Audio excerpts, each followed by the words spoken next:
Howdy gang, I'm David. Welcome to Yodgee's in Paran, Melbourne, Australia. We're here to talk about MBTs, that is Masside Barefoot Technology.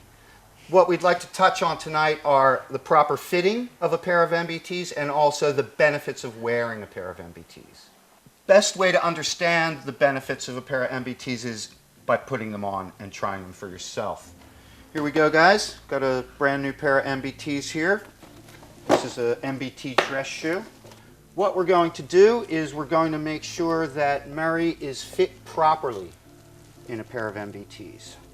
What we're looking for in a proper fit is a good snug fit in the heel, but a bit of freedom up here towards the front. We don't want your toes right up touching the front of the shoe.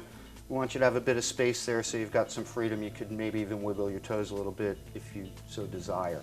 So what we're first going to get Murray to do is to what I call kicking yourself back into the heel. So you just lift your leg, Murray, kick it back. You can do that yourself now.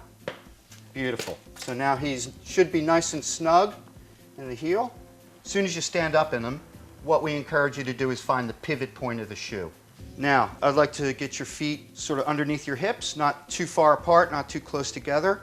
First thing we're going to get Murray to do is to rock back and forth on the sole unit, 3 or 4 times back and forth, and then stop in the middle. That's the pivot point position.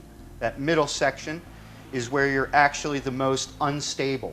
So he's constantly readjusting. He's constantly using calf muscles, thigh muscles, buttock muscles, and lower back muscles. And the other thing that's happening is Murray's forced to stand in a much straighter posture. What we aim to do is to help you improve your gait, to take you from an unhealthy gait to a much healthier way of walking. What I like to demonstrate is what's considered an unhealthy gait, is a long stride. Striding at that length causes you to come down on the heel with a tremendous amount of impact. That initial impact shoots right up to your knee joint, then up to your hip joint, sending that stress through the knee joint and the hip joint. The other thing about an unhealthy gait and striding at that length is the whole upper body, the whole torso tends to lean forward. So your joints are suffering and your posture's suffering. The improved, healthier gait with a pair of MBTs on your feet.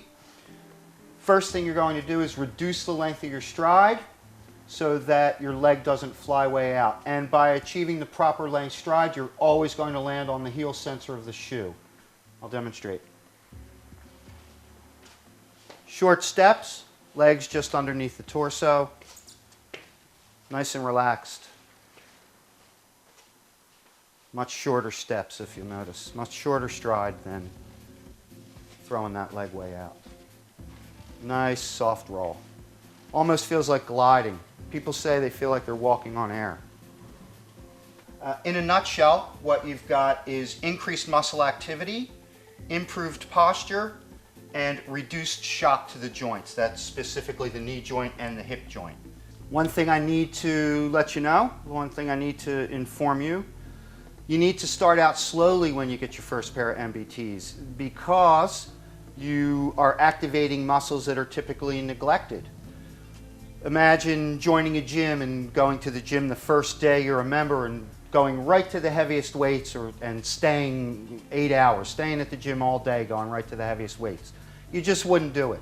You don't do it with a pair of MBTs on your feet either. You don't go whole hog the first day. Start out slowly, 45 minutes to an hour tops. Take them off regardless of how you feel. You are going to experience a bit of muscle fatigue the next day, most likely in the calf area. But you put them on again and try to extend gradually the amount of time you spend in them. Get yourself to where you want to be. At Yodgee's, we're the #1 retailer for MBTs, fully accredited expert staff to help you. Come see us. Thanks for watching.